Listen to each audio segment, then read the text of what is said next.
Soy la capitana Eddie Austin, tengo 32 años y sé exactamente cómo suena una mandíbula fracturada. Todos en Beacon Hill piensan que soy la nuera más afortunada del mundo por casarme con la dinastía Harrington. Pero no saben que detrás de esas puertas de caoba exquisitamente talladas, no soy una esposa. Soy una prisionera en un centro penitenciario de lujo. Esta noche, en mi propia y fastuosa fiesta de cumpleaños, mi esposo, el hombre que una vez juró ante Dios protegerme, me miró con ojos muertos y sin alma y me dio una bofetada que me hizo estrellarme contra la mesa del banquete, siguiendo estrictamente las órdenes de su madre. Mi sangre goteó sobre mi vestido carmesí de Dior. Pero no lloré, porque Victoria Harrington no sabe una cosa. Llevo 5 años esperando exactamente este golpe. Ella cree que acaba de disciplinarme. No, acaba de activar su propio botón de autodestrucción. Antes de contarles cómo una gala de la alta sociedad se convirtió en la escena de un crimen del FBI, díganme en los comentarios desde donde están escuchando. Suscríbanse si creen que ninguna familia de sangre azul tiene el derecho de estar por encima de la ley. Joe 7 Bassers Ossour, Beacon Hill, Boston. El único sonido en el comedor era el tic-tac agresivo del reloj de pie y el raspar de una cuchara de plata de ley contra la porcelana fina. El ambiente en la mansión Harrington no era solo silencioso. Era quirúrgicamente estéril. Era el tipo de silencio que presionaba contra tus tímpanos, cargado de juicio y amenazas tácitas. Me senté en el extremo más alejado de una mesa de caoba lo suficientemente larga como para que aterrizara un avión pequeño, mirando mi desayuno, medio pomelo rosa, café solo, sin azúcar. Este era el estándar de los Harrington. En esta casa, las calorías eran el enemigo, y el placer era un pecado a menos que pudiera ser monetizado. Eddie, querida, la voz de Victoria flotó desde la cabecera de la mesa. Era suave, dulce y mezclada con suficiente arsénico para matar a un caballo. Estás agarrando la cuchara como si fuera una pala otra vez. Me detuve. Mi mano se congeló en el aire. No levanté la vista de inmediato. En el ejército, a esto lo llamamos mantener la paciencia táctica. Lo siento, madre, dije, mi voz nivelada a un tono sumiso perfecto. Victoria Harrington, la reina sin corona de Beacon Hill, suspiró como si mis modales en la mesa fueran personalmente responsables del declive de la civilización occidental. Cogió su servilleta de lino y se dio unos toques en la comisura de la boca, aunque no había probado un solo bocado. No es tu culpa, supongo, dijo, escudriñando mis manos. Es genético. Esas son manos de trabajadora. Manos de albañil. No importa cuánta loción te compremos, siguen pareciendo que pertenecen a una trinchera, ¿verdad? Miré mis manos. Estas manos habían ensamblado carabinas M4 en la oscuridad total. Estas manos habían estabilizado un torniquete en un camarada sangrante mientras el fuego de mortero sacudía la tierra en Kandahar. Eran fuertes, firmes y letales. Para ella, simplemente eran feas. Intentaré ser más delicada, respondí. Inténtalo, me despidió, dirigiendo su atención al arreglo floral. Dentro de mi cabeza, recitaba las palabras del general James Mattis, un mantra que me había mantenido cuerda durante 5 años en esta jaula de oro: sé educado, sé profesional, pero ten un plan para matar a todo el que conozcas. No iba a matarla. Eso sería demasiado fácil. Iba a desmantelarla, ladrillo a ladrillo dorado. Exactamente a las 7:15, las pesadas puertas de roble se abrieron. James entró. Mi corazón hizo esa cosa traicionera que siempre hacía. Dio un vuelco. Incluso después de todo, incluso después de las drogas y la manipulación, verlo todavía desencadenaba un fantasma del amor que solía sentir. Llevaba un traje azul marino de Brooks Brothers, impecable y elegante. Pero el hombre dentro del traje, él no estaba. Buenos días, madre, dijo James. Su voz era plana, monótona. Carecía de la calidez que solía hacerme reír hasta que me dolían los costados. James, cariño, arrulló Victoria. Su comportamiento cambió instantáneamente de reina de hielo a matriarca cariñosa. Se levantó y caminó hacia él, pasando a mi lado por completo. Observé, sintiendo la picadura familiar de la invisibilidad. James se quedó allí como un maniquí mientras su madre se acercaba para ajustarle la corbata. Era un nudo Windsor, ya perfecto, pero ella lo apretó más. Parecía menos un gesto de afecto y más como si estuviera dándole cuerda a un soldado de juguete. Pareces cansado, cariño, susurró, sus dedos demorándose en su cuello. ¿Tomaste tus vitaminas esta mañana? Sí, madre, respondió James, mirando la pared por encima del hombro de ella. No me había mirado, ni una sola vez. Me senté allí agarrando mi taza de café hasta que mis nudillos se pusieron blancos. Mírame, James, rogué en silencio. Solo una mirada. Demuéstrame que todavía estás ahí dentro. Pero el esposo que una vez había desafiado a esta mujer para casarse conmigo se había ido, enterrado bajo capas de condicionamiento psicológico y cualquier cóctel químico que el Dr. Bitley hubiera recetado esta semana. Era una cáscara, un arma que ella mantenía pulida y cargada, apuntada directamente a mi corazón. Siéntate, James, ordenó Victoria suavemente. Heidi estaba demostrando cómo no sostener los cubiertos. Quizás puedas enseñarle más tarde. James se sentó. Cogió su cuchara. Comió su pomelo. No me habló. Miré mi reloj. 7:30. Si me disculpan, dije, levantándome. Necesito prepararme para la fiesta de esta noche. Victoria no levantó la vista.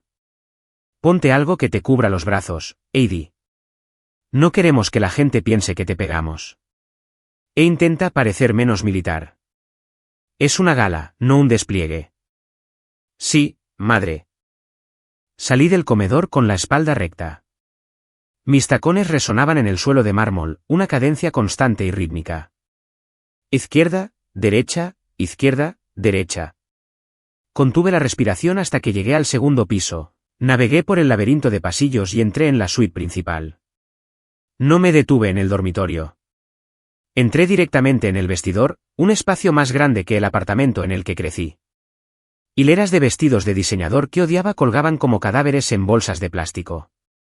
Me moví hacia el fondo, detrás de un perchero de abrigos de invierno, y presioné un panel oculto en la estantería de caoba. Se abrió con un clic. Allí, acunado entre una pila de suéteres de cachemira, estaba mi salvavidas, un resistente portátil de grado militar que Victoria no sabía que existía. Lo abrí. La pantalla brilló con una dura luz azul, un marcado contraste con el amarillo cálido y sofocante de las lámparas de la casa. Escribí mi contraseña, una secuencia de números de mi antigua identificación de unidad. Informe de inteligencia entrante.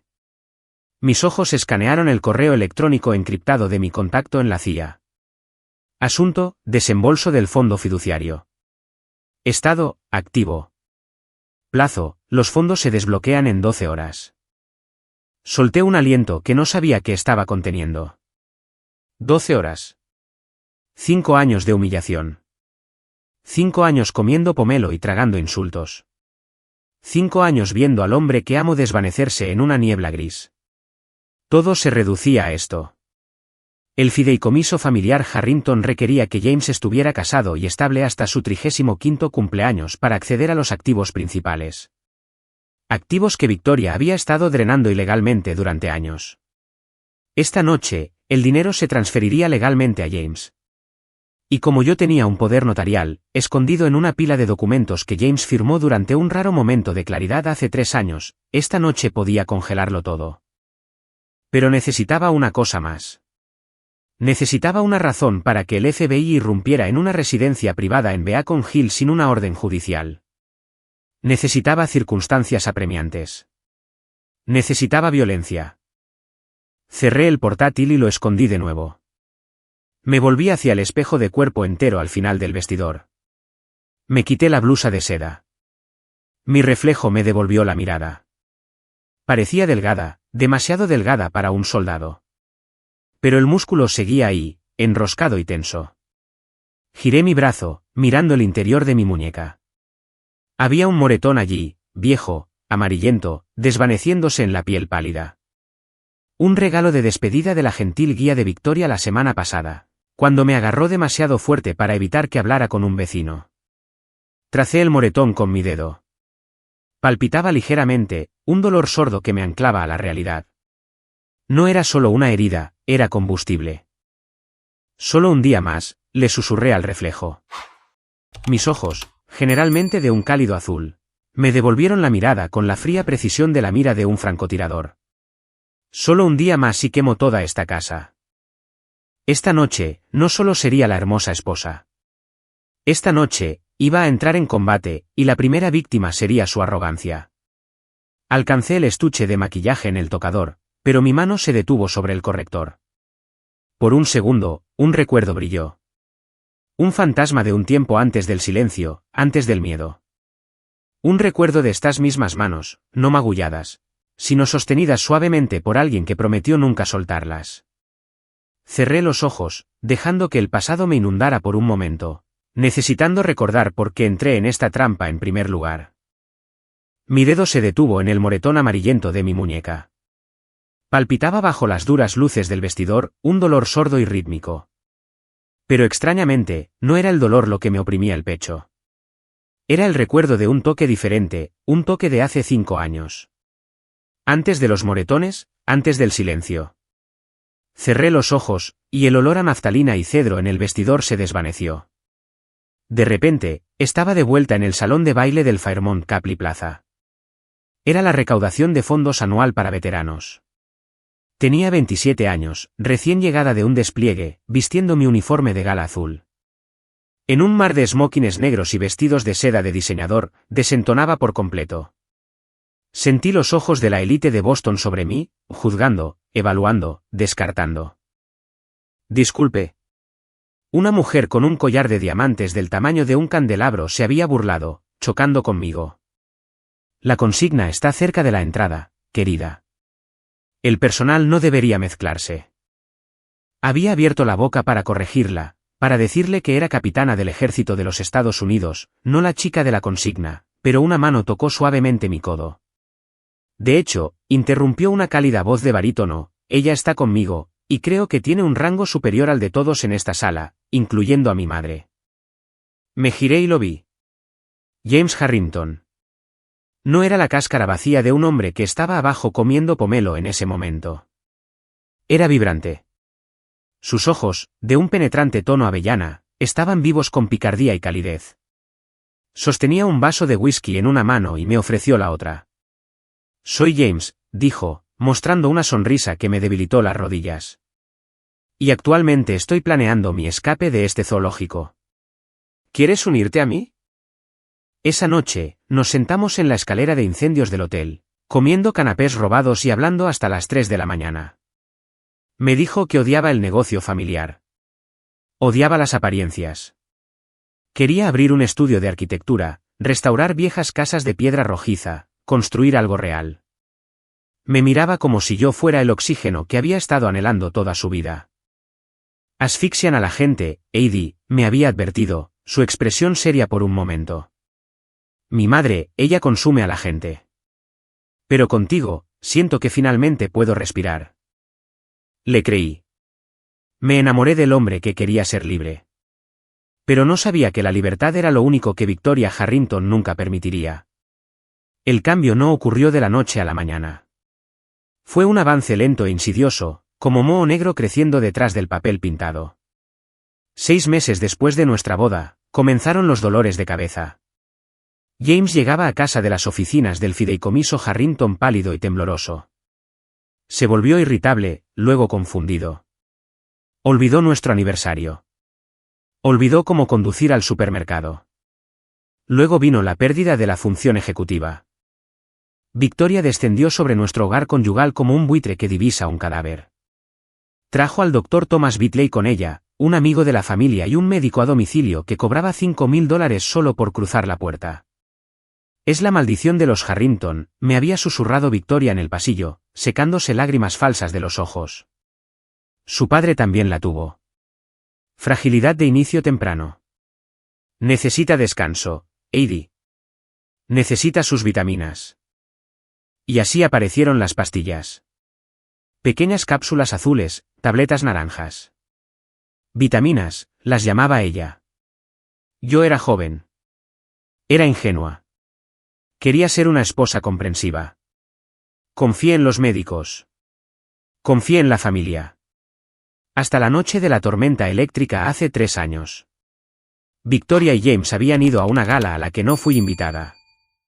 Estaba sola en la mansión. La electricidad parpadeó y el sistema de seguridad se reinició, desbloqueando las cerraduras electrónicas del estudio privado de Victoria durante exactamente 90 segundos. No pensé. El instinto se apoderó de mí. El mismo instinto que me mantuvo viva en el desierto. Me deslicé en su oficina. Olía a perfume caro y a podredumbre. Fui directamente a la caja fuerte de la pared. Estaba entreabierta. Saqué un grueso archivo con la etiqueta James Harrington, médico confidencial. Me senté en la alfombra persa, usando una linterna táctica para leer los documentos. Mis manos temblaban mientras pasaba las páginas. No era médico, pero como oficial de logística, sabía cómo leer datos. Sabía cómo detectar un patrón. No había diagnóstico de fragilidad. No había defecto genético. Las notas del Dr. Bitley eran clínicas y frías, sujeto mostrando signos de resistencia. Se recomienda aumentar la dosis de haloperidol y benzodiazepinas. Supresión cognitiva al 80%. Niveles de cumplimiento óptimos. Sentí que la bilis me subía por la garganta. No lo estaban tratando. Lo estaban borrando. Era síndrome de Munchausen por poderes, pero retorcido en una estrategia financiera. Victoria no quería un hijo enfermo para obtener simpatía. Quería un hijo incapacitado para poder mantener el control de los miles de millones del fideicomiso Harrington. Estaba lobotomizando químicamente a su propio hijo para mantener su chequera equilibrada. Recuerdo haber dejado caer el archivo, jadeando en busca de aire mientras la revelación me golpeaba como una ronda de mortero. El hombre que amaba no se había ido.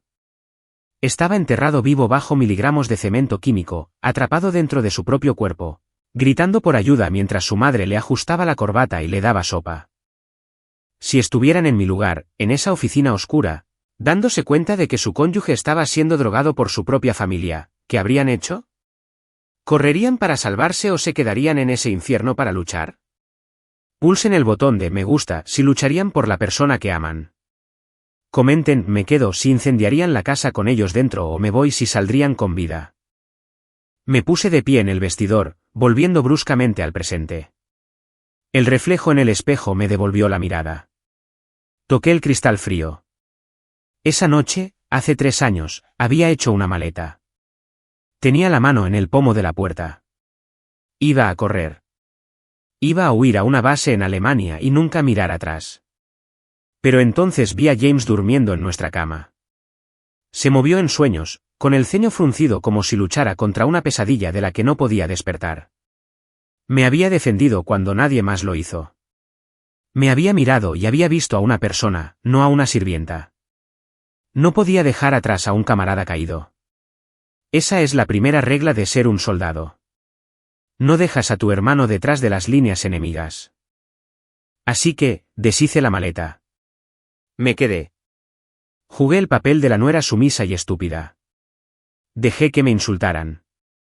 Dejé que pensaran que me habían quebrado. Me erguí en el vestidor, alisando mis manos sobre mis caderas.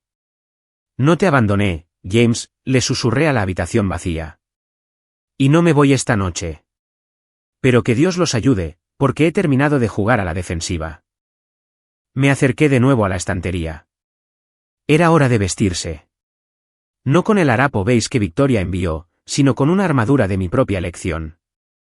En el ejército, tenemos un término llamado SCIF, instalación de información sensible compartimentada. Es una habitación segura donde no puede haber escuchas electrónicas, donde se susurran los secretos más profundos de la nación. Durante los últimos 3 años, mi SCIF ha sido un vestidor lleno de zapatos por valor de $50.000 que nunca uso.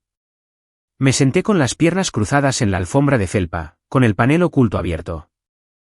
Mi resistente portátil zumbaba silenciosamente, un sonido que era infinitamente más reconfortante para mí que el Mozart que Victoria insistía en poner por los altavoces de la casa. En la pantalla, una barra de progreso verde avanzaba con una lentitud agonizante. Subiendo, libro mayor Harrington Caimán V2 XLSX. Estado, 92%. Mi corazón martilleaba contra mis costillas, Un ritmo frenético que contradecía mi postura quieta, de estatua. Esto no eran solo datos. Eran huellas dactilares digitales, transferencias bancarias disfrazadas de honorarios de consultoría, empresas fantasma en Delaware y Panamá, y lo más condenatorio de todo, los pagos mensuales al Dr. Thomas Bitley categorizados como anticipo médico. Pagos que coincidían perfectamente con cada declive en la salud cognitiva de James. Vamos, susurré, instando a la barra de progreso a avanzar. No te congeles ahora. Estaba operando tras las líneas enemigas, y el enemigo tenía los mejores abogados de Boston. Si me atrapaban ahora, no solo me divorciarían, me borrarían. Victoria me pintaría como una veterana paranoica e inestable que se quebró bajo la presión de la alta sociedad. Haría que me internaran en la misma institución a la que amenazaba con enviar a James. Estado, carga completa. Servidor seguro. Solté un aliento tembloroso e inmediatamente saqué la tarjeta micro SD del portátil. Este pequeño chip, no más grande que mi uña, era la bala que mataría a la bestia. Cerré el portátil. Lo deslicé de nuevo en su compartimento oculto y sellé el panel de caoba justo cuando la pesada puerta del dormitorio se abrió con un crujido. Me levanté al instante. Memoria muscular. Señora Austin. Era la señora Higgins, la ama de llaves principal.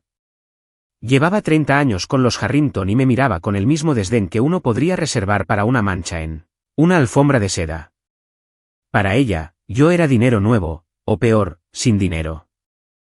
Aquí dentro, señora Higgins, respondí, mi voz firme. Entró contoneándose en el vestidor, llevando una funda de ropa y una bandeja. Su rostro estaba contraído en una máscara de falsa preocupación. Oh, señora, suspiró, aunque sus ojos brillaban con malicia. Tengo terribles noticias sobre su uniforme. Se me encogió el estómago. Mi uniforme de gala azul.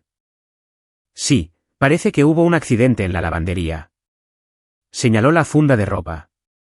Una de las chicas nuevas, que torpe, derramó una cafetera entera de expreso sobre él. Intentamos quitarlo, pero la lana está arruinada. Me acerqué y abrí la cremallera de la funda.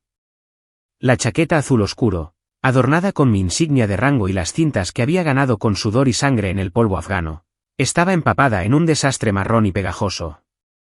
No fue un accidente. No se derrama café accidentalmente dentro de una bolsa de ropa sellada. Era un mensaje. Aquí no eres un soldado. No eres nada. Miré la tela arruinada. Quería gritar. Quería agarrar a la señora Higgins por su cuello almidonado y exigirle saber quién ordenó esto. Pero eso es lo que querían. Querían que saliera la soldado enfadada y agresiva. Lentamente volví a cerrar la cremallera de la funda. Los accidentes ocurren, dije fríamente. Gracias por decírmelo. La señora Higgins pareció decepcionada de que no me derrumbara. Me tendió el otro artículo, una percha con un vestido beige. La señora Harrington seleccionó esto para usted. Dijo que sería más apropiado para el entorno, menos abrasivo. Déjalo, dije, y vete. Resopló, se dio la vuelta y se fue. Tan pronto como la puerta se cerró con un clic, me apoyé contra la estantería, temblando de rabia. Podían quitarme mi uniforme, pero no podían quitarme mi entrenamiento. Mi teléfono vibró en el tocador. Identificador de llamada, Madre Harrington. Respiré hondo, contando hasta 4. La técnica de respiración táctica utilizada para bajar la frecuencia cardíaca antes de disparar. Inhala, aguanta. Exhala, aguanta. Cogí el teléfono. Hola, madre. Heidi, la voz de Victoria era nítida. Cambio de planes. Te necesito en el lugar del evento a las 4 de la tarde. La fiesta no empieza hasta las 7, respondí, mirando mi reloj. Ya eran las 2. Lo sé, espetó. Pero los floristas son incompetentes. Necesito que alguien revise 2 veces los centros de mesa y se asegure de que las tarjetas de los asientos estén perfectamente alineadas. Y como no tienes nada más urgente que hacer, pensé que podría ser útil. Estaba convirtiendo a la invitada de honor en la organizadora del evento, en la ayuda. Por supuesto, añadió, su voz bajando a un susurro peligroso. A menos que estés demasiado ocupada jugando a ser soldado en tu vestidor. Mi agarre en el teléfono se hizo más fuerte. ¿Lo sabía? No, estaba tanteando. Simplemente estaba siendo cruel. Estaré allí a las 4, madre, dije. Estaré encantada de revisar las flores. Buena chica. Y Heidi, ponte el beis. No nos avergüences. Click colgó. Me quedé en el silencio del vestidor, la humillación inundándome como agua fría. Pero bajo la humillación, había concentración. Una concentración nítida y cristalina. Me acerqué a mi tocador. Cogí una polvera cara, de Chanel, un regalo de James de hace 2 navidades, cuando todavía podía elegir regalos. Abrí la polvera. Usé una lima de uñas para levantar suavemente la bandeja de metal que contenía el polvo beige. Debajo, había un pequeño espacio hueco destinado a la circulación de aire. Cogí la tarjeta micro SD que contenía la evidencia de 5 años de fraude y abuso. La coloqué en el espacio hueco. Luego volví a presionar la bandeja de polvo. Encajó en su lugar con un clic. Seguridad operacional perfecta. A simple vista, era solo maquillaje, una herramienta de vanidad, un símbolo del mundo superficial que Victoria Harrington gobernaba. Pero por dentro, era una bomba. Miré el vestido beige que colgaba de la puerta. Era feo. No tenía forma. Era un sudario destinado a hacerme desaparecer en el fondo. Me pondré tu vestido, Victoria, susurré, guardando la polvera en mi bolso. Y revisaré tus flores. Jugaré a la buena esposa una última vez. Cogí mi bolso. Su peso se sentía diferente ahora, más pesado. No solo estaba saliendo de casa para hacer recados. Estaba extrayendo la carga útil. Salí del vestidor, pasando por el uniforme arruinado que olía a café rancio, y me dirigí a la puerta. Tenía que ir a una reunión que no estaba en el horario de Victoria. Porque antes de ir a la gala para hacer el papel de víctima, tenía que parar en un restaurante grasiento en las afueras de la ciudad para encontrarme con la única persona que quedaba en esta ciudad que recordaba que Heidi Austin no era una sirvienta. Era una capitana, y estaba a punto de ir a la guerra. El viaje al Joe's Diner tomó 20 minutos, pero se sintió como viajar entre 2 planetas diferentes. Dejé atrás las calles empedradas y la hiedra cuidada de Beacon Hill y conduje mi modesto sedán, el único coche que Victoria me permitía conducir, hacia el borde más rudo del sur de Boston. Entré en el aparcamiento. El letrero de neón sobre la puerta zumbaba con un zumbido eléctrico moribundo, parpadeando entre Joe's y Joe. Entré, y el olor me golpeó al instante. No olía a lavanda y dinero viejo. Olía a grasa de tocino, a humo de cigarrillo rancio impregnado en las paredes desde los años 90 y a café barato. Para mí, olía a libertad. Me deslicé en un reservado en la parte de atrás, el asiento de vinilo rojo remendado con cinta adhesiva plateada por donde salía el relleno.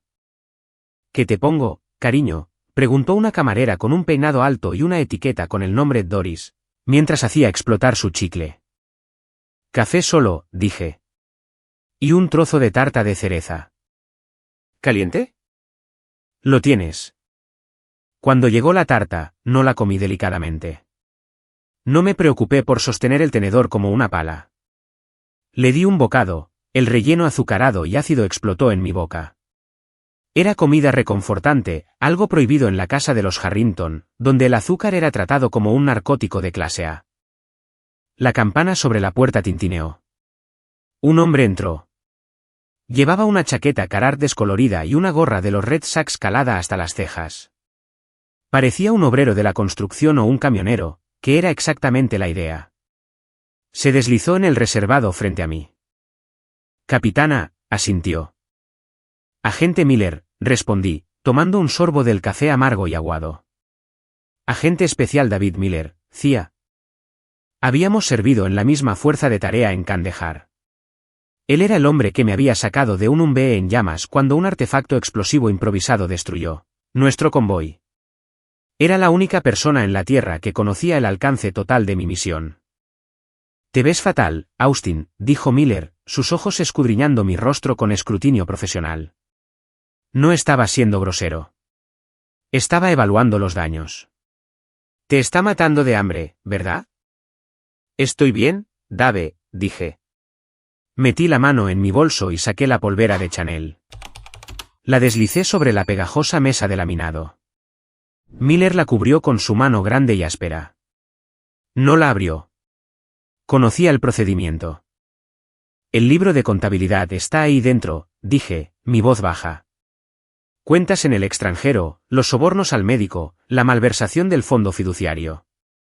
Está todo ahí. Miller se guardó la polvera en el bolsillo. Este es un buen trabajo, Heidi. Con esto, podemos construir un caso rico. Podemos congelar sus activos. Podemos acusar a Victoria de fraude, blanqueo de capitales, quizás incluso de conspiración. Pero, pregunté. Oí la vacilación en su voz. Miller se quitó la gorra y se pasó una mano por el pelo canoso. Se inclinó más cerca. Pero una investigación financiera lleva tiempo. Meses, quizás un año. Tan pronto como congelemos las cuentas, sus abogados nos invadirán. Nos enterrarán en papeleo. ¿Y James? ¿Qué pasa con James? Si Victoria huele el humo, lo trasladará, dijo Miller con gravedad. Ella tiene poder notarial sobre sus decisiones médicas. Podría enviarlo a una institución privada en Suiza mañana mismo. Si eso sucede, lo perdemos. No podemos extraditar a un paciente sin una lucha tremenda. Se me heló la sangre. ¿Suiza? Nunca lo volvería a ver. Entonces, ¿qué necesitamos?, pregunté. Miller suspiró.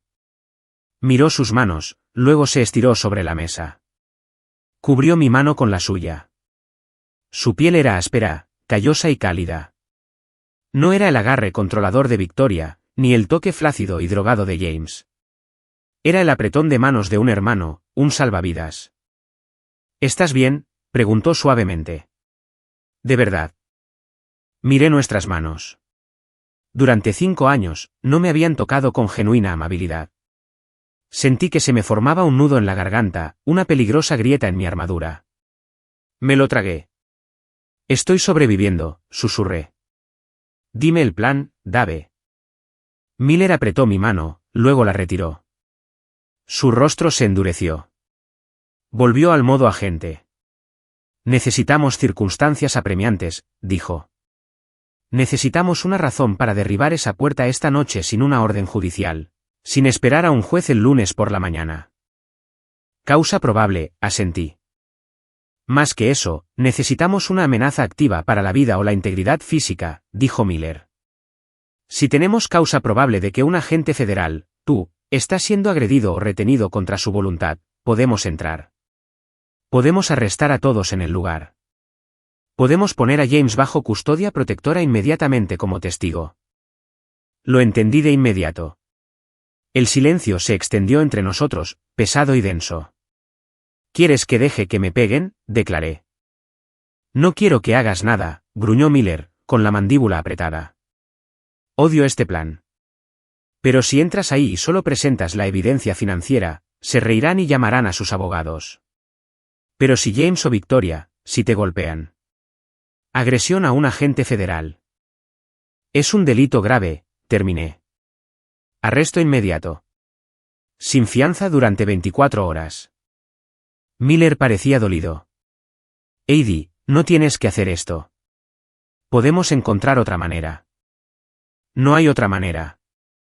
Esta noche es la fecha límite. El fondo fiduciario se desbloquea a medianoche. Le di otro bocado a la tarta de cereza, pero ahora sabía a ceniza. Pensé en el rostro de James esta mañana, en el vacío. Pensé en el moretón en mi muñeca. ¿Cómo lo capturamos?, pregunté. Miller metió la mano en el bolsillo de su chaqueta y sacó una pequeña caja de terciopelo. Dentro había un broche de diamantes. No es real, dijo. Es un micrófono. Audio de alta fidelidad. Transmite directamente a nuestra furgoneta. Estaremos aparcados a 2 manzanas. Cogí el broche. Era llamativo. Algo que Victoria aprobaría. Aquí están las reglas de enfrentamiento, dijo Miller, su voz severa. Necesitas provocarlos. Necesitas presionar a Victoria hasta que estalle. Pero no puedes golpear primero. Tienes que recibir el golpe. Y una vez que te golpeen, dices la palabra clave. ¿Cuál es la palabra? Hecho, dijo Miller. Dices, estoy harta, y entramos. Me prendí el broche en la blusa. Miré a Miller. Si James me golpea, no sabe lo que está haciendo, Dave. ¿Las drogas? Nos ocuparemos de eso más tarde, dijo Miller. Pero tiene que ser él quien lo haga, o ella. Tiene que ser físico. Lo será, dije, recordando la mirada en los ojos de Victoria esta mañana. Estaba desesperada. La gente desesperada es violenta. Me levanté. Dejé un billete de $20 en la mesa, suficiente para cubrir la tarta y una generosa propina para Doris. Heidi. Miller también se levantó. Me agarró del hombro. Si sale mal, si sacan un arma, te vas. Al diablo con el caso. Te vas. ¿Es una orden? Lo miré. Sonreí, pero la sonrisa no llegó a mis ojos. Los huesos se curan, Dave, dije suavemente. Pero si me voy esta noche y dejo a James allí, mi honor nunca se curará. Me di la vuelta y salí del restaurante. El viento afuera era frío, cortando a través de mi delgada chaqueta. Volví a mi coche. Miré el broche en el asiento del pasajero, mi arma. Revisé mi reflejo en el espejo retrovisor. La tarta de cereza se había ido. La calidez de la mano de Miller se estaba desvaneciendo de mi piel. Puse el coche en marcha. Era hora de volver a la mansión. Era hora de ponerse el vestido, ponerse la sonrisa y esperar el dolor. Cuando regresé a la suite principal, el sol de la tarde se colaba por las cortinas de seda, proyectando largas sombras de barrotes de prisión sobre la alfombra persa. En el centro de la cama, como una amenaza envuelta en un embalaje caro, había una gran caja blanca atada con una cinta de satén. Sabía lo que era antes de tocarla. Era mi uniforme para la noche. Deshice la cinta y levanté la tapa. Dentro, acunado en capas de papel de seda crujiente, había un vestido. Era de seda. Era caro. Y era beige. No dorado, no crema, beige. Era el color de la avena, el color de las paredes rancias en la sala de espera de un dentista. Era un color diseñado para hacer desaparecer a una mujer, para que se mezclara con el fondo tan perfectamente que se convirtiera en parte del mobiliario. Sobre la tela había una pequeña tarjeta escrita con la caligrafía elegante y afilada de Victoria. Heidi, por favor, ponte esto.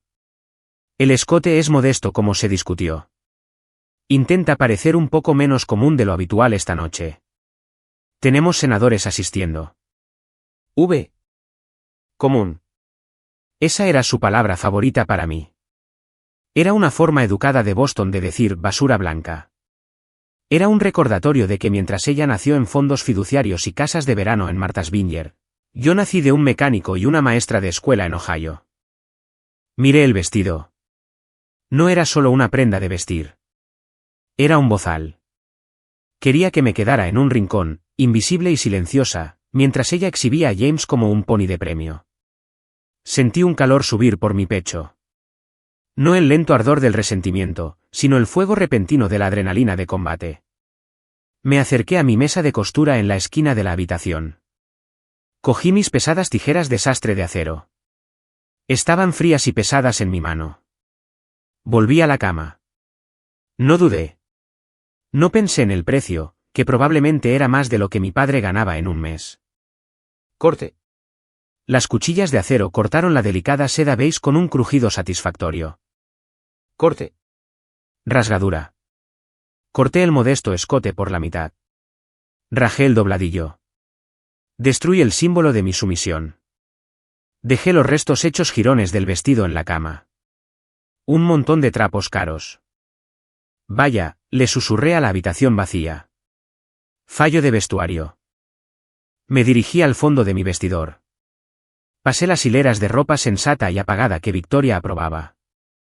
Escondida en una funda de ropa al final de todo estaba mi propia compra. La había comprado hacía 6 meses con dinero que ahorré de mis cheques de discapacidad, escondiéndola como contrabando. La saqué. Era un Christian Dior Vintage. Y no era beige. Era rojo. No un rojo cereza alegre. Era carmesí, profundo, oscuro y peligroso. Era el color de la sangre arterial. El color de las señales de advertencia. El color de la guerra. Me lo puse.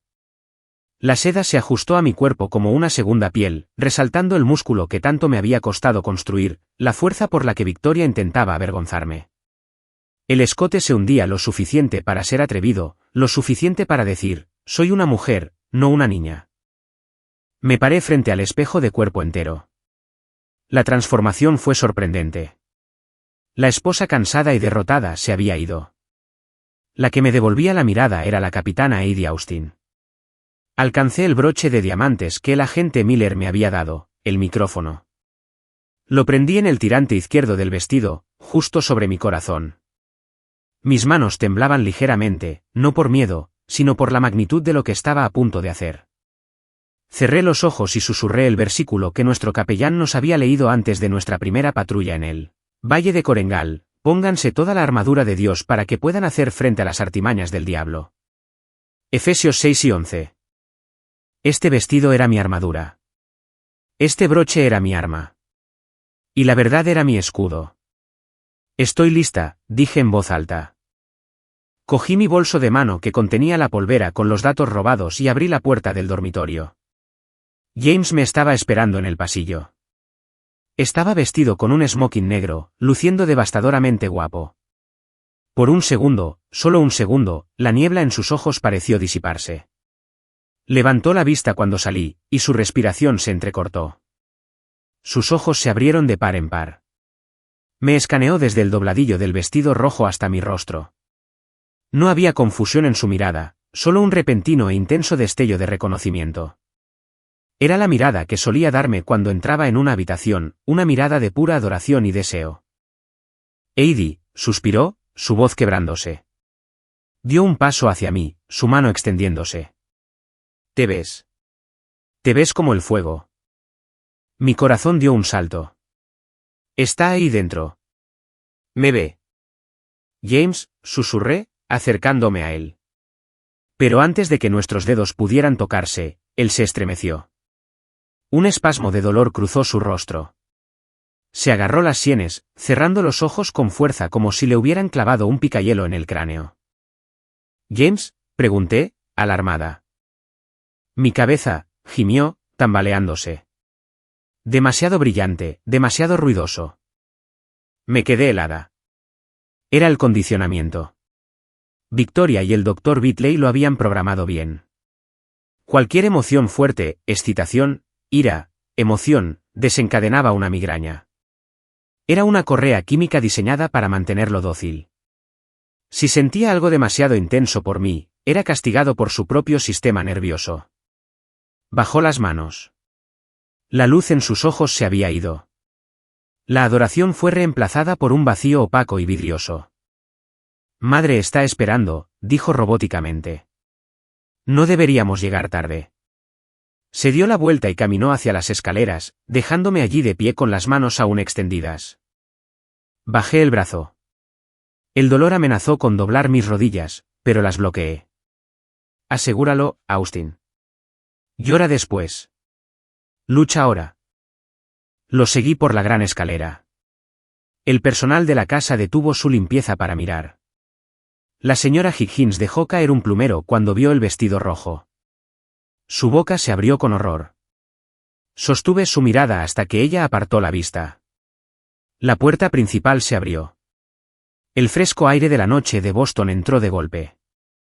Una limusina alargada esperaba en el camino de entrada, su motor ronroneando como una bestia, un monolito negro esperando para tragarnos. Para cualquier otra persona, era solo un viaje en un coche de lujo a una fiesta de cumpleaños.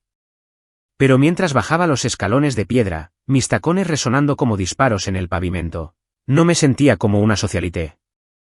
Me sentía exactamente como me sentía sentada en el borde de un helicóptero Black Hawk, con las botas colgando, esperando la luz verde para saltar a una zona caliente.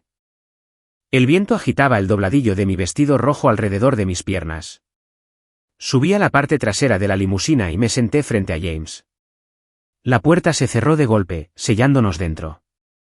¿Al lugar del evento, señor?, preguntó el conductor. Sí, respondió James secamente. Miré por la ventanilla tintada mientras la mansión se desvanecía. Toqué el broche en mi pecho una última vez para asegurarme de que estaba grabando. Efesios 6 y 11, repetí en mi mente. Estábamos entrando en el patio de recreo del diablo ahora. Y no planeaba tomar prisioneros. El gran salón de baile de la finca Harrington era una obra maestra de intimidación del viejo mundo. Candelabros de cristal importados de Francia en la década de 1920 goteaban luz sobre un mar de personas que poseían la mitad de Boston. Un cuarteto de cuerda tocaba a Vivaldi en la esquina, la música educada y contenida, al igual que los invitados. Pero cuando atravesé el arco, la música no se detuvo. ¿Vaciló? Un silencio se extendió por la sala. Comenzó cerca de la puerta y se propagó hacia afuera como una onda de choque. Sabía lo que estaban mirando. En una sala llena de negros, azules marinos y, por supuesto, el beige preferido de Victoria, yo era una herida sangrante. Mi vestido vintage carmesí de Dior rasgaba su mundo monocromático. Era audaz. Era llamativo. Era todo lo que una esposa Harrington no debía ser. Mantuve la barbilla alta, los hombros rectos. Hombros hacia atrás, pecho hacia afuera. Posición de descanso. Heidi, querida. Victoria se materializó de entre la multitud como un tiburón que huele sangre en el agua. Llevaba un vestido plateado que costaba más que la casa de mis padres, y su sonrisa era tan afilada como un bisturí. Me tomó del brazo. No fue un abrazo. Fue una restricción. Sus dedos se clavaron en mi bíceps con la fuerza suficiente para dejar un moretón. Decidiste ponerte eso, susurró, su voz bajando una octava para que solo yo pudiera oír. Pareces una cantante de cabaret. Pensé en añadir un poco de color al funeral, madre, respondí, forzando una sonrisa que igualaba la suya. Los ojos de Victoria se entrecerraron, pero no rompió su personaje. Me llevó hacia un grupo de hombres mayores que sostenían vasos de cristal con whisky. Senador Collins, gorjeó Victoria, su voz transformándose instantáneamente en dulce miel. Juez Miller, ¿recuerdan a mi nuera, Heidi? El senador Collins, un hombre con una cara como una manzana seca y ojos que habían visto demasiados tratos de trastienda, me miró de arriba abajo. Ah, sí, la chica del ejército. ¿Todavía jugando a ser soldado, querida? Actualmente soy capitana en el cuerpo de logística, senador, lo corregí educadamente. Victoria se rió. Fue un sonido tintineante y condescendiente. Oh, para allá, Heidi. Haces que suene tan serio. Se volvió hacia el senador, dándome una palmadita condescendiente en la mano. Heidi es nuestro pequeño proyecto de caridad, en realidad. Se esfuerza tanto por encajar en la familia. ¿Pobrecita? Pero bueno, bajó la voz a un susurro teatral, ya sabes lo que dicen. Se puede pagar por una educación, pero no se puede arreglar la cuna. Es genético, ¿no es así? El insulto aterrizó como una bofetada física. Como si yo fuera un perro, como si mi sangre estuviera sucia porque no provenía del Mayflower. Sentí el calor subir por mi cuello. Mi mano se deslizó hacia mi pecho, rozando el broche de diamantes. Graba eso, pensé. Graba cada una de las palabras. Si me disculpan, dije, liberando mi brazo del agarre de Victoria, necesito una bebida. Me alejé antes de hacer algo que arruinara el plan, como romperle la nariz al senador. Me dirigí al bar, con el corazón latiéndome contra las costillas. Pedí un agua con gas. Necesitaba tener la cabeza despejada.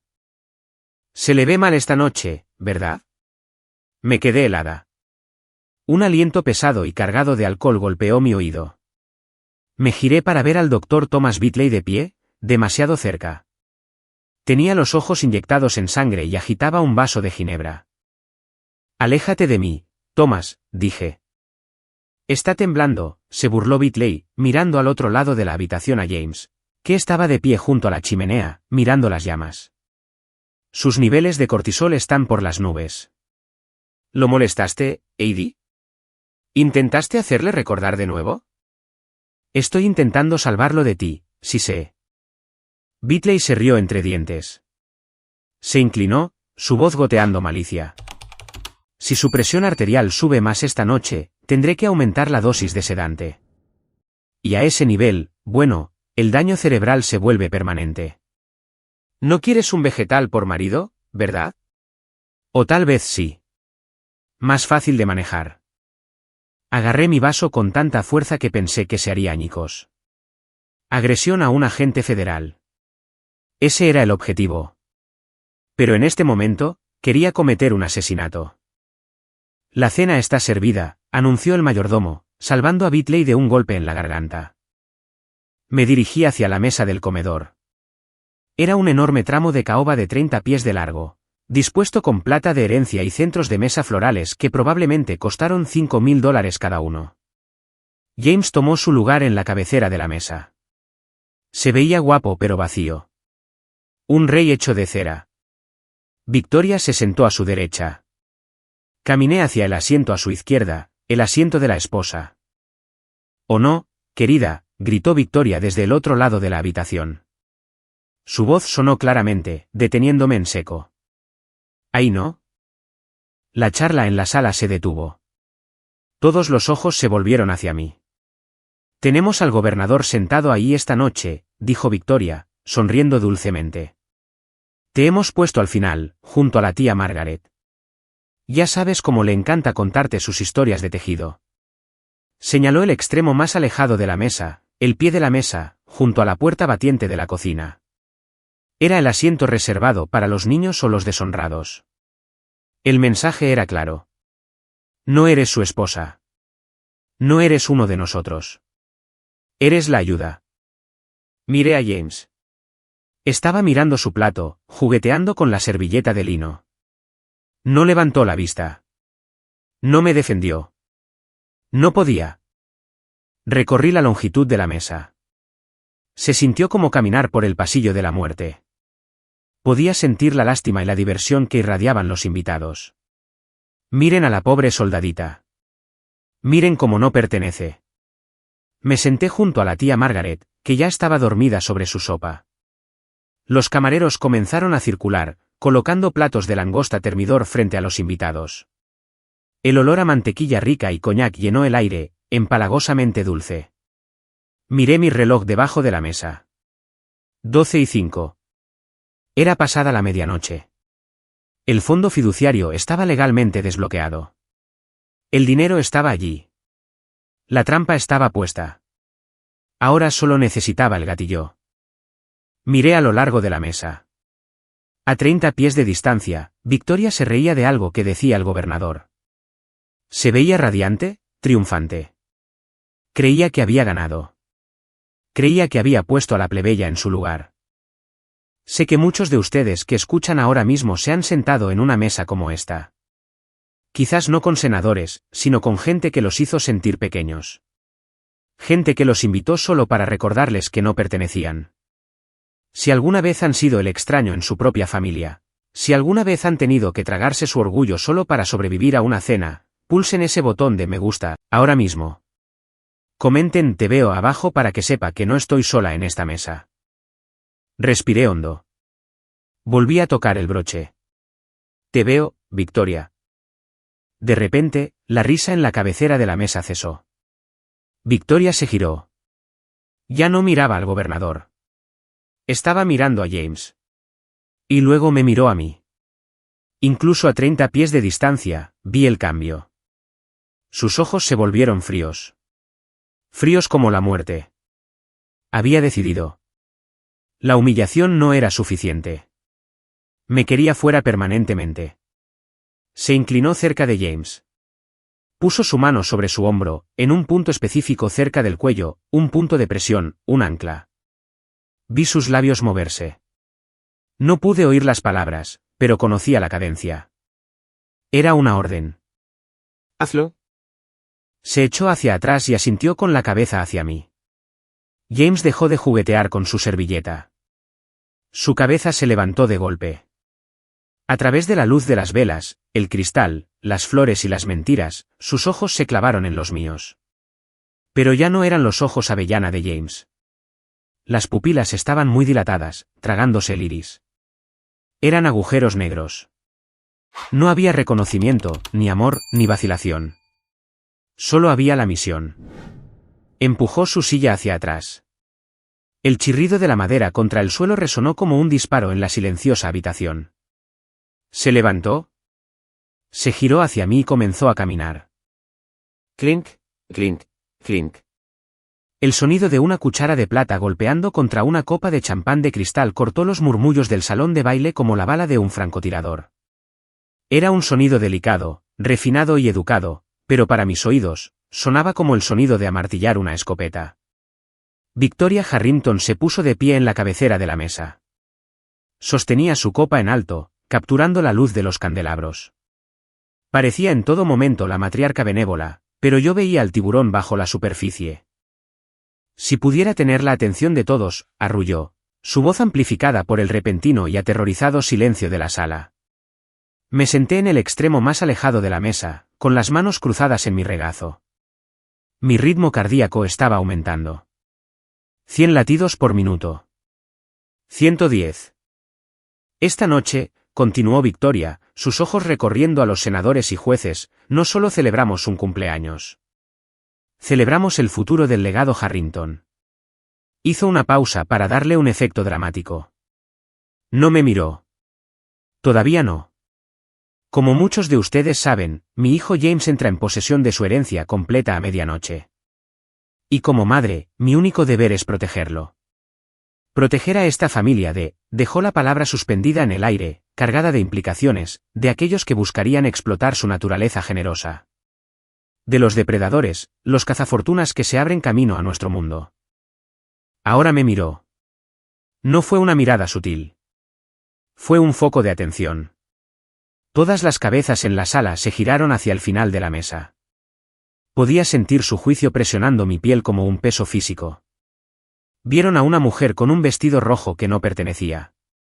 Vieron a la villana en la narrativa de Victoria. Por lo tanto, sonrió Victoria, una curva fría y triunfante de labios rojos. Anunciamos una reestructuración completa de los activos familiares. Con efecto inmediato, James me ha cedido el poder notarial, asegurando que ningún extraño pueda tocar un solo céntimo de la fortuna Harrington. Un educado murmullo de aplausos estalló. Los invitados aplaudían mi ejecución financiera. No me moví. No parpadeé. Que aplaudan, pensé. Están aplaudiendo su propia acusación. Victoria bajó su copa. El discurso había terminado. El asesinato legal estaba completo. Ahora venía la eliminación física. Se apartó de su silla. Se movió con una gracia fluida y depredadora hacia James. El tiempo comenzó a ralentizarse. Lo vi suceder en cámara lenta de alta definición. Vi la tela de su vestido plateado rozar el smoking de James. Vi las motas de polvo bailando en el aire entre ellos. Se inclinó cerca de él. Su mano se levantó. No fue una caricia. Fue un gatillo. Sus dedos bien cuidados se clavaron en el músculo trapecio de su hombro izquierdo. Conocía ese punto. El Dr. Bitley había masajeado ese punto cientos de veces. Era un ancla pavloviana, un interruptor físico conectado directamente a su sistema nervioso, pasando por alto su lógica, pasando por alto su corazón. Acercó sus labios a su oído. No pude oír el susurro desde 30 pies de distancia, pero pude leer el movimiento de su mandíbula. Encárgate ahora. Se echó hacia atrás. James se quedó helado por un instante. Luego parpadeó. Cuando sus ojos se abrieron, mi esposo se había ido.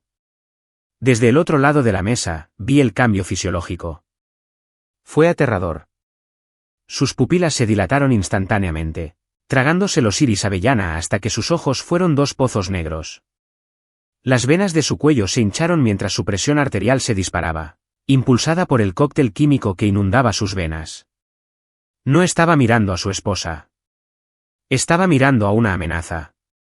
Estaba mirando al enemigo.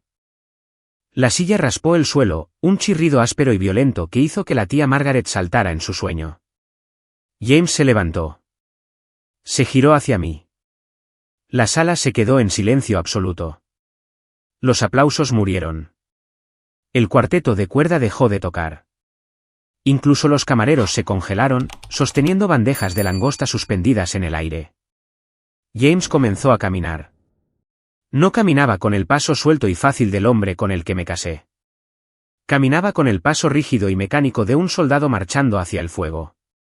Sus manos estaban apretadas en puños a sus costados. Pum, pum, pum.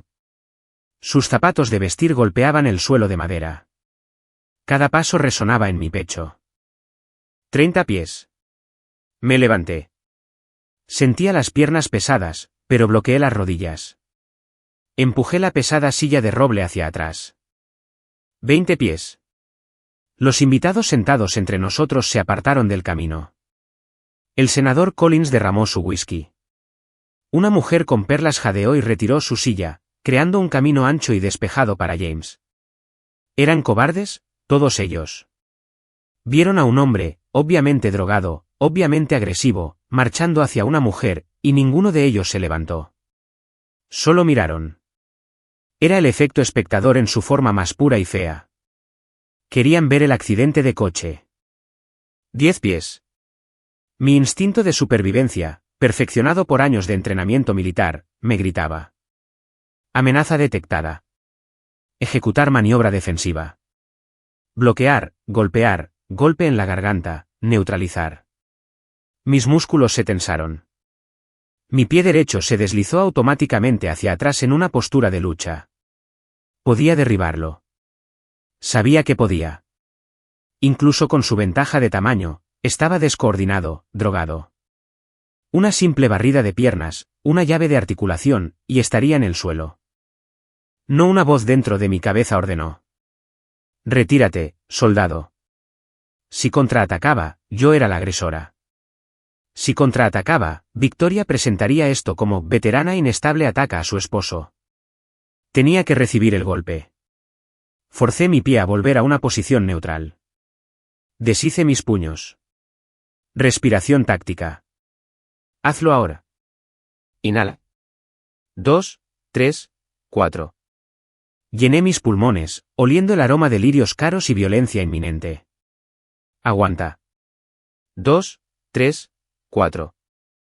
Visualicé el oxígeno viajando a mi cerebro, manteniendo a raya el pánico. Exhala. 2, 3, 4. Liberé la tensión en mis hombros. Dejé caer mis manos a los lados, dejando mi rostro y pecho completamente expuestos. Aguanta. James estaba a 5 pies de distancia. Podía ver el sudor perlado en su frente. Podía ver la nada en blanco y aterradora en sus ojos. No estaba respirando. Estaba jadeando. Un sonido bajo y animal. James, susurré. No me oyó. Estaba atrapado en un bucle de pesadilla, viendo un monstruo donde estaba su esposa. Miré el broche de diamantes en mi pecho. En mi mente parpadeaba una pequeña e invisible luz roja. Grabando. Siempre grabando. Volví a mirarlo. No me inmuté. No me acobardé. No supliqué. Levanté la barbilla. Le ofrecí mi rostro. Vamos, cariño, pensé, una sola lágrima amenazando con derramarse pero contenida por pura fuerza de voluntad. Hazlo. Rómpeme para que pueda salvarte. Dame la evidencia. Se detuvo justo frente a mí. Se cernía sobre mí, bloqueando la luz de los candelabros. Su respiración era entrecortada, su mano temblaba violentamente, levantada en el aire. La sala contuvo la respiración. Cerré los ojos, relajé la mandíbula para minimizar el daño y esperé la oscuridad. El impacto no se registró como dolor al principio. Se registró como un sonido. Crack. Fue el sonido nauseabundo y húmedo de carne golpeando carne, amplificado por la acústica cavernosa del salón de baile. La palma abierta de James conectó con el lado izquierdo de mi cara con la fuerza de un mazo. La pura energía cinética me levantó del suelo. Giré hacia atrás, mi cadera golpeando el borde de la mesa de comedor de caoba.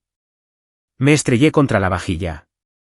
Una pesada copa de cristal se hizo añicos contra mi hombro. El plato de langosta termidor se deslizó por el borde, estrellándose en el suelo en un desastre de salsa de crema y fragmentos de porcelana. Caí con fuerza sobre el suelo de madera. Mi visión se volvió borrosa. Un zumbido agudo llenó mis oídos, ahogando el jadeo que recorrió la sala. Durante 3 segundos, permanecí allí. Podía saborear el gusto metálico del cobre en mi boca. Tenía el labio partido. Me toqué la mejilla y mis dedos volvieron húmedos. Miré mi mano. Era sangre, de un rojo brillante y oxigenado. Combinaba perfectamente con mi vestido. Sobre mí, James estaba de pie respirando pesadamente, su mano aún suspendida en el aire. Temblaba violentamente, mirando su propia palma como si perteneciera a otra persona. La sala estaba en silencio, no el silencio educado de antes, sino el vacío aterrorizado de una multitud que acababa de presenciar un crimen. Victoria Harrington estaba a 30 pies de distancia. Tenía la mano sobre la boca, pero sus ojos brillaban. Había ganado. Había sometido al perro rebelde. O eso creía ella. Tumbada en el suelo, entre los cristales rotos y el vino derramado, sentí algo burbujear en mi pecho. No era un sollozo. No era un grito. Era una risa. Comenzó baja, un retumbo gutural en mi garganta, y luego se liberó. Empecé a reír. Era un sonido frío y cortante, la risa de un soldado que acaba de ver al enemigo caminar directamente hacia un campo de minas. Me levanté. Tenía el pelo revuelto. La sangre goteaba de mi labio por mi barbilla, cayendo sobre el broche de diamantes prendido en mi pecho. Me puse de pie. No me limpié la sangre. Dejé que se viera. Dejé que fuera la evidencia. Heidi, la voz de Victoria vaciló. Dio un paso atrás, su triunfo flaqueando. ¿Has perdido la cabeza? La miré directamente. Sonreí, y mis dientes estaban manchados de rojo. No, Victoria, dije, mi voz cortando el silencio como un cuchillo. No he perdido nada. Pero tú. Di un paso hacia ella. Los invitados se apartaron como el mar rojo, aterrorizados de la mujer que se reía de la violencia. Acabas de perderlo todo, susurré. Me acerqué y toqué el broche. Presioné el pequeño botón oculto en la parte posterior. Ya está hecho, dije claramente al micrófono. Llévenselos. Victoria frunció el ceño. ¿Con quién estás hablando? Antes de que pudiera terminar la frase, un sonido estalló. No fue un teléfono, fueron 50. Todos los teléfonos inteligentes de la sala se iluminaron simultáneamente.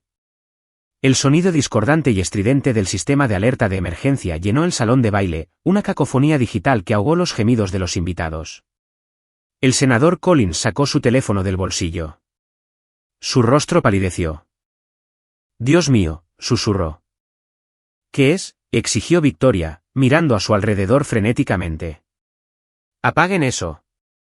Es una alerta de noticias, tartamudeó el senador, mostrando su pantalla. Del Boston Globe y CNN. Es un vídeo. En 50 pantallas, un vídeo comenzó a reproducirse automáticamente. Era metraje que había subido a la nube hace 3 minutos a través del interruptor del hombre muerto.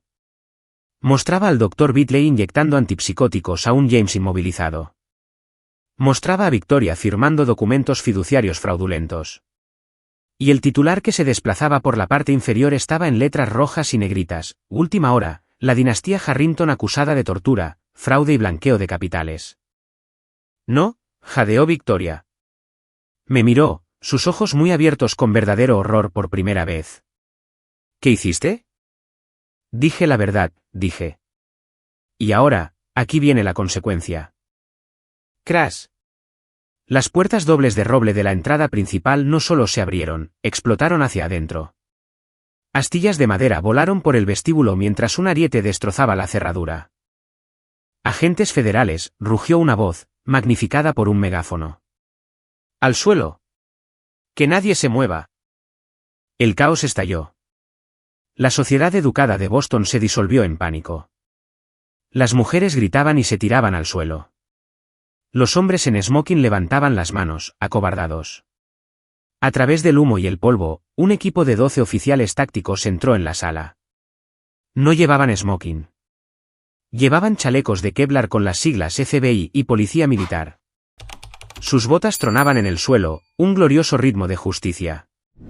Docenas de puntos láser rojos recorrieron la sala, cortando la penumbra como sables de luz. Un punto se posó en el pecho del senador Collins, otro en la frente del Dr. Bitley, y 3 puntos convergieron directamente en el pecho de Victoria. Victoria Harrington, retumbó la voz del agente Miller mientras irrumpía por la brecha, con su arma en alto. Aléjese del sujeto. Ponga las manos donde pueda verlas. Victoria se quedó helada. Su rostro era una máscara de incredulidad. En su mundo, la policía llamaba a la puerta de atrás y pedía permiso. En su mundo, el dinero lo arreglaba todo. Pero el dinero no detiene una redada federal. Esto es un error, chilló, su voz quebrándose. ¿Sabe quién soy? Soy Victoria Harrington. Y usted está bajo arresto por conspiración, blanqueo de capitales y agresión a un agente federal, gritó Miller, avanzando hacia ella. Detrás de él, 2 policías militares se movieron hacia James. No lo derribaron. Se movieron con precisión. Aseguren el activo, gritó uno de ellos. Que venga un médico ahora mismo. James se quedó allí parpadeando, confundido por el ruido y las luces. Miró sus manos, luego a los agentes que lo rodeaban. Me quedé en el centro de la tormenta, intacta. La adrenalina estaba desapareciendo, reemplazada por una ola de agotamiento. Pero me mantuve firme. Miré a Victoria por última vez. Estaba temblando. Sus ojos se movían por la sala, buscando un aliado, buscando un abogado, buscando una salida. Pero no había salida. Los muros que había construido para mantener el mundo fuera se acababan de convertir en los muros de su celda. Su mano temblaba violentamente. La copa de champán de cristal que había estado sosteniendo, el símbolo de su poder, su brindis por mi destrucción, se deslizó de sus dedos. El tiempo pareció ralentizarse de nuevo por un último segundo. Vi caer la copa. Golpeó el suelo de madera. Añicos. El sonido del cristal rompiéndose marcó el fin de una era. La dinastía Harrington yacía en pedazos en el suelo, mezclada con salsa de langosta y mentiras. 2 agentes agarraron los brazos de Victoria, haciéndola girar. El frío y metálico clic de las esposas cerrándose fue el sonido más dulce que jamás había oído. Heidi, gritó mientras la arrastraban, su dignidad desaparecida, su pelo alborotado. Tú, pequeña ingrata. Soy dueña de esta ciudad. No puedes hacer esto. Me acerqué y desprendí el broche de diamantes de mi vestido. Mi mano estaba firme. En realidad, Victoria, dije en voz baja, aunque no podía oírme por el caos, creo que descubrirás que el gobierno de los Estados Unidos es el dueño de esta ciudad esta noche. Me di la vuelta. Me giré hacia los médicos que trabajaban con James. La guerra había terminado, pero la misión de rescate acababa de empezar. Tiene derecho a guardar silencio. Cualquier cosa que diga puede y será utilizada en su contra en un tribunal de justicia. La voz monótona del agente Miller recitando la advertencia a Miranda era el único sonido constante en una sala que había descendido a la locura. El gran salón de baile, que minutos antes era un santuario de la alta sociedad, ahora parecía una zona de guerra. Las sillas estaban volcadas. Canapés caros estaban pisoteados en las alfombras persas. El aire olía a alcohol derramado, sudor y miedo. Me quedé en el centro de los escombros, secándome el labio partido con una servilleta de lino que costaba más que mi primer coche. Observé cómo se llevaban a Victoria Harrington hacia la salida. No caminaba con su habitual elegancia real. La estaban arrastrando, sus tacones plateados raspando inútilmente contra el suelo. Su pelo impecablemente peinado se estaba soltando, cayendo en mechones frenéticos alrededor de un rostro contraído por la rabia. Suéltenme, chilló, forcejeando contra el agarre de Miller. ¿Saben quiénes son mis abogados? Conseguiré su placa. Los enterraré. Guárdeselo para el juez, señora Harrington, gruñó Miller, apretando más su brazo. Caminé hacia ellos. La multitud de agentes del FBI se apartó para dejarme pasar. Victoria me vio venir. Dejó de luchar. Sus ojos, generalmente tan fríos y calculadores, estaban desorbitados y salvajes. Heidi, jadeó, intentando cambiar de táctica, intentando encontrar el botón de la manipulación una última vez. Heidi, diles. Diles que esto es un malentendido. Tu familia. No puedes dejar que le hagan esto a la familia. Me detuve a 2 pies de ella. Miré las esposas que se clavaban en sus muñecas. Acero frío e industrial aprisionando su pulsera de tenis de diamantes. Era un contraste poético. No hablé con ira. Hablé con el tono plano y sin emociones de un fiscal leyendo un veredicto. No es un malentendido, Victoria, dije. Es una acusación. Sostuve mi teléfono, mostrando el archivo digital que acababa de enviar al fiscal del distrito. Blanqueo de capitales a través de la Fundación Harrington OP. Enumeré los cargos, marcándolos con los dedos. Evasión de impuestos por un total de $12 millones en 5 años. Conspiración para cometer fraude. Di un paso más cerca, mi voz bajando a un susurro que solo ella podía oír. Y el más grave, abuso médico, restricción química, detención ilegal. Drogaste a tu propio hijo para mantener el control de su chequera. La máscara se cayó en un instante. La reina de Beacon Hill desapareció. La socialité filantrópica se disolvió. Frente a mí solo había un animal vicioso y acorralado. Victoria se abalanzó sobre mí, contenida solo por las esposas y el agarre del agente Miller. La saliva volaba de su boca. Tú, pequeña rata de alcantarilla ingrata, gritó, su voz cruda y fea. Te acogí. Te saqué del fondo del barril y te di una vida que no merecías. No eres nada. Eres solo basura con un uniforme. Los invitados que no habían huido, los senadores, los jueces, los vampiros del dinero viejo, miraban horrorizados. Nunca habían oído a Victoria levantar la voz, y mucho menos usar un lenguaje así. Estaban viendo al monstruo que escondía detrás de las perlas. Puede que sea basura, Victoria, dije con calma, limpiándome una mota de su saliva de la mejilla. Pero soy basura que camina libre. Disfruta de la prisión federal. He oído que los monos son naranjas. No es realmente su color. Sáquenla de aquí, ordenó Miller. Pagarás por esto, aulló Victoria mientras la arrastraban por las puertas dobles rotas. Te pudrirás en el infierno, Heidi. ¿Me oyes? Te pudrirás. Sus gritos se desvanecieron por el pasillo, reemplazados por el crepitar de las radios de la policía. No la vi irse. Me di la vuelta. La adrenalina que me había impulsado durante la última hora comenzó a drenarse, dejando mis rodillas temblando, pero no podía derrumbarme todavía. Quedaba una víctima más que atender. James. Estaba sentado en el suelo cerca de la chimenea, rodeado por 2 paramédicos y un policía militar desconcertado. Parecía pequeño. Las drogas que Victoria le había inyectado estaban desapareciendo, el pico agresivo de adrenalina estrellándose en un profundo y oscuro valle de confusión. Estaba mirando sus manos. Me acerqué a él. Los paramédicos levantaron la vista, vieron mi rostro, vieron la sangre y se apartaron para darnos espacio. James, dije suavemente. Su cabeza se levantó de golpe. Por primera vez en toda la noche, quizás por primera vez en años, sus ojos estaban claros. Las pupilas negras y dilatadas se habían contraído a su tamaño normal. El iris avellana era visible, nadando en lágrimas. Me miró. Miró el vestido rojo. Y luego su mirada se fijó en mi boca. El corte en mi labio estaba hinchado ahora. La sangre se había secado en un reguero oscuro por mi barbilla. James emitió un sonido que nunca olvidaré. No fue una palabra. Fue un gemido de puro y absoluto horror. Volvió a mirar su propia mano, la mano que me había golpeado. Empezó a temblar. No, graznó, su voz ronca. No, no, no. Se acabó, James, dije. Yo hice eso, susurró, señalando mi rostro con un dedo tembloroso. Te pegué. Yo. Oh Dios, Heidi.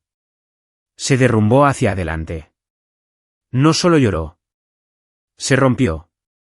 Se acurrucó en el suelo de madera, enterrando su rostro entre sus manos, sus hombros sacudidos por violentos sollozos. Era el sonido de un hombre despertando de un coma de 5 años, solo para darse cuenta de que había sido el monstruo en su propia pesadilla. Lo siento, gritó contra el suelo, su voz quebrándose. Por favor, Dios, lo siento. No lo sabía. Ella me lo dijo. Dijo que tú eras. Lo siento. Cada instinto en mi cuerpo, el instinto de esposa, el instinto de cuidadora, me gritaba que cayera de rodillas. Quería abrazarlo. Quería acariciar su pelo y decirle que no era su culpa, que estaba drogado, que también era una víctima. Di un paso adelante. Mi mano se extendió. Entonces me detuve. Miré el moretón en mi muñeca. Sentí el dolor punzante en mi mandíbula. Si lo abrazaba ahora, si lo consolaba mientras mi propia sangre aún estaba húmeda en mi rostro, nada cambiaría. Solo estaría perpetuando el ciclo. Sería la muleta en la que se apoyara en lugar de su madre. No necesitaba una madre. Necesitaba ser un hombre. Retiré mi mano. Me mantuve erguida, mi vestido rojo ardiendo como un fuego de advertencia. James, dije, mi voz firme. Levantó la vista, su rostro un desastre de lágrimas y mocos, sus ojos suplicando perdón, consuelo. Te quiero, dije, y lo decía en serio. Y porque te quiero, luché por ti. Recibí el golpe por ti. La destruí por ti. Hice una pausa, dejando que las palabras calaran. Pero no te voy a recoger del suelo, dije. Te salvé de ella, pero no puedo salvarte de la recuperación. Tienes que hacerlo tú. Heidi, por favor. Se agarró al dobladillo de mi vestido. Di un paso atrás, justo fuera de su alcance. Necesitas ayuda, James. Ayuda de verdad. No de mí ni de ella. Necesitas desintoxicarte. Necesitas descubrir quién eres cuando no estás siendo controlado. No me dejes, sollozó. No te estoy dejando, dije, mi voz quebrándose ligeramente. Solo me estoy haciendo a un lado para que puedas aprender a ponerte de pie. Miré a los paramédicos. Llévenlo al más general. Consíganle un protocolo de desintoxicación y un abogado que no esté en la nómina de los Harrington. Sí, señora, asintió el médico. Miré a James una última vez. Estaba roto, sí, pero estaba libre. La jaula estaba abierta. Ahora tenía que decidir si quería volar o simplemente arrastrarse de nuevo a la oscuridad. Me di la vuelta y caminé hacia las puertas destrozadas. El aire nocturno entró a recibirme, frío y limpio. Pasé junto a los coches de policía, junto a las luces intermitentes, y salí a la oscuridad. Estaba sangrando. Estaba agotada. Estaba sola. Pero por primera vez en 5 años, podía respirar. Van. El sonido del martillo del juez golpeando el bloque de caoba resonó en la sala del Tribunal Federal. Fue un sonido agudo y final, el sonido de un libro cerrándose de golpe. Cadena perpetua sin posibilidad de libertad condicional, declaró el juez Harrison, su voz desprovista de piedad. Observé desde la galería, sentada en la última fila. 6 meses atrás, había entrado en un salón de baile con un vestido rojo para empezar una guerra. Hoy, me sentaba con un sencillo blazer azul marino para presenciar la rendición. Victoria Harrington no gritó. Esta vez, no amenazó. Se veía pequeña, encogida en su mono naranja, despojada de sus diamantes, su seda de diseñador y su nombre. Era solo la reclusa 8940. Ahora, mientras los alguaciles se la llevaban, no miró hacia atrás. El imperio se había ido. Salí del Palacio de Justicia John Joseph Moakley y me encontré con el cegador sol de la tarde. El aire del puerto de Boston era fresco y salado. Por primera vez en 5 años, el aire no sabía a secretos. Sabía a oxígeno. Los reporteros esperaban al pie de las escaleras, con los micrófonos levantados como bayonetas. Gritaban preguntas sobre el escándalo, sobre los millones incautados por el Departamento de Justicia, sobre los derechos cinematográficos. Me bajé las gafas de sol y pasé de largo. No tenía comentarios. Mi historia no era para los tabloides. Era para la verdad. Caminé unas cuantas manzanas hasta un parque tranquilo con vistas al agua. Me senté en un banco de madera, la madera cálida contra mi espalda. Metí la mano en mi bolso y saqué un sobre blanco liso. No había remitente, solo un matasellos de Vermont. Pasé el pulgar por la caligrafía. Era temblorosa, la escritura de un hombre que está reaprendiendo las habilidades motoras finas, pero era legible. Lo abrí. Querida Heidi. Mi terapeuta dice que debería escribir esto. No para ti, sino para mí. Pero creo que mereces leerlo. Llevo 160 días sobrio. La niebla finalmente se está disipando. Recuerdo cosas ahora. Recuerdo la forma en que me miraste cuando nos conocimos. Recuerdo la forma en que no logré protegerte. Durante mucho tiempo, estuve enfadado porque destruiste mi vida. Pero ahora me doy cuenta de que no destruiste mi vida. Destruiste mi jaula. Estoy aprendiendo quién es James cuando no es un Harrington. Da miedo. Es silencioso. Pero es real. No pido perdón. No lo merezco, y no te pido que vuelvas. Eres una guerrera, Heidi. Necesitas un compañero, no un paciente. Gracias por amarme lo suficiente como para herirme. Gracias por salvarme. Adiós, James. Leí la carta 2 veces, con un nudo en la garganta, no de dolor, sino de un extraño y doloroso alivio. Doblé el papel y lo guardé en mi bolso. Miré mi mano izquierda. El dedo anular estaba desnudo. El pesado diamante que Victoria había elegido se había ido, vendido junto con el resto de la finca para pagar la restitución a las víctimas del fraude de la caridad.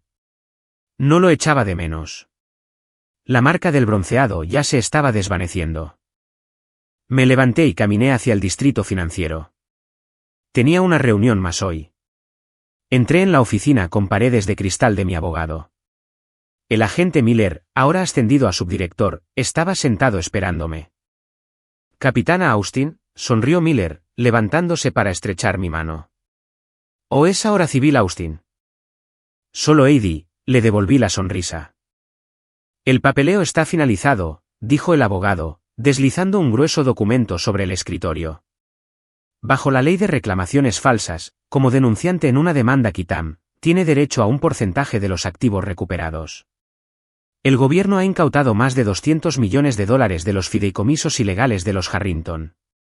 Señaló una cifra al final de la página. Era un número con muchos ceros. Suficiente dinero para comprar una mansión en los Hamptons. Suficiente dinero para retirarse a una isla y no volver a pensar en el dolor. ¿Qué vas a hacer con él, Heidi?, preguntó Miller. Te has ganado unas vacaciones. Miré el cheque, luego miré a Miller. No quiero unas vacaciones, Dave, dije. Quiero una misión. Cogí un bolígrafo y firmé los documentos. Estoy estableciendo una organización sin ánimo de lucro, anuncié. Se llama Fondo Operación Libertad. El abogado levantó una ceja. ¿Y el objetivo? Defensa legal y extracción financiera para miembros del servicio atrapados en matrimonios abusivos, dije con firmeza. Hay miles de soldados ahí fuera, Dave. Hombres y mujeres que pueden manejar a un insurgente con una CAD-47 pero no saben cómo manejar a un cónyuge que vacía su cuenta bancaria o a una familia que los manipula. Me incliné hacia adelante. Quiero ser la caballería para ellos. Quiero proporcionar los abogados, las casas seguras, los contables forenses. Quiero asegurarme de que ningún soldado tenga que elegir nunca más entre su honor y su libertad. Miller me miró por un momento, luego una lenta sonrisa se extendió por su rostro. Nunca dejas de luchar, ¿verdad, Austin? No hasta que todos estén a salvo en casa, respondí. Salí de la oficina una hora después. El sol se estaba poniendo sobre Boston, convirtiendo el horizonte en una silueta de oro y fuego. Vi mi reflejo en el escaparate de una tienda. Ya no llevaba el vestido rojo. Llevaba un sencillo traje sastre. Pero la mujer en el reflejo era la misma.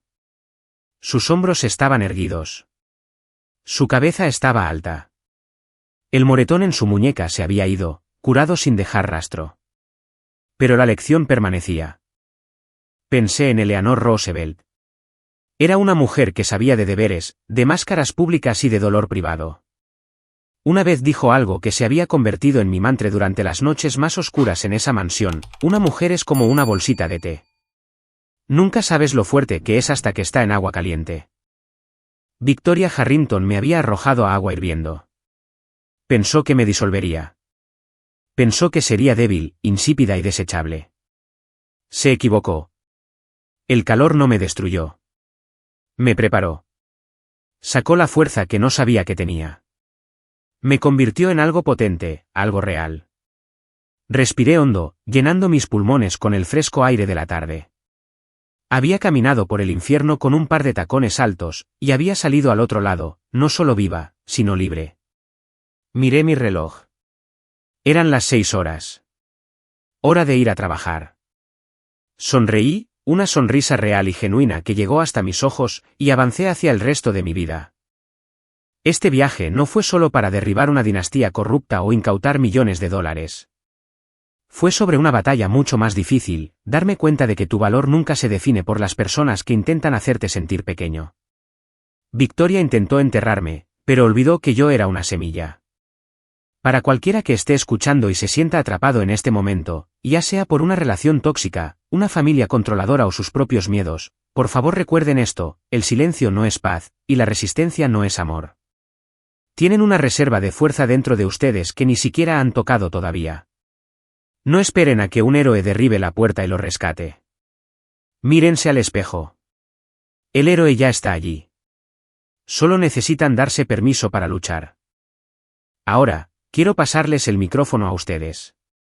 Todos enfrentamos nuestra propia mansión Harrington, un desafío que parece imposible de superar hasta que finalmente damos ese primer paso.